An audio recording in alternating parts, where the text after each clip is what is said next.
আসসালামু আলাইকুম প্রিয় দর্শক, সাথে আছি আমি ডাক্তার নূর আলম। আজকে আমরা জানব অ্যাজমা বা হাঁপানি রোগের কারণ কি কি লক্ষণ বা উপসর্গ প্রকাশ পায়, আর শেষে জানব চিকিৎসা সম্পর্কে। ফুসফুসের রোগগুলোর মধ্যে খুব কমন রোগ হলো অ্যাজমা বা হাঁপানি রোগ। যে কোনো বয়সের মানুষের ক্ষেত্রেই এই রোগ হতে পারে।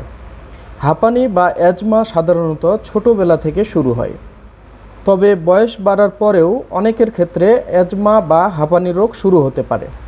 এখন আমরা জানব অ্যাজমা বা হাঁপানি রোগের লক্ষণ ও উপসর্গ সম্পর্কে। অর্থাৎ অ্যাজমা বা হাঁপানি রোগ হলে কি লক্ষণ বা উপসর্গ প্রকাশ পায়।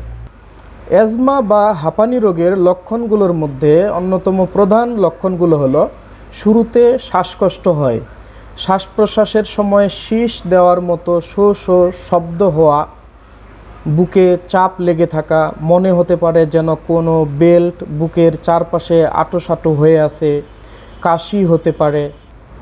এখন আমরা জানব কোন কারণে অ্যাজমা বা হাঁপানি রোগ হতে পারে। অ্যাজমা বা হাঁপানি রোগের কারণগুলোকে মোটা দাগে দুই ভাগে ভাগ করা যায়।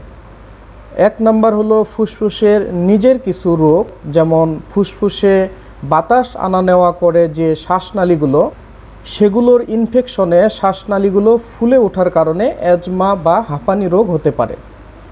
শ্বাসনালীগুলো একসময় অতিরিক্ত সংবেদনশীল হয়ে পড়ে এবং ধীরে ধীরে চিকন হয়ে যেতে পারে।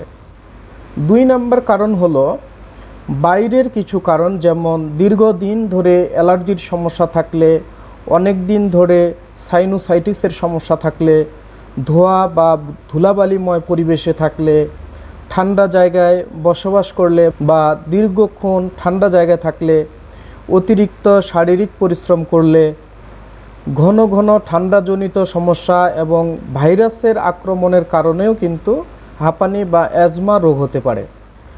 ন্যাচারাল মেডিসিন গ্রহণ করুন, পার্শ্ব প্রতিক্রিয়া মুক্ত জীবন গড়ুন। ধন্যবাদ। আসসালামু আলাইকুম।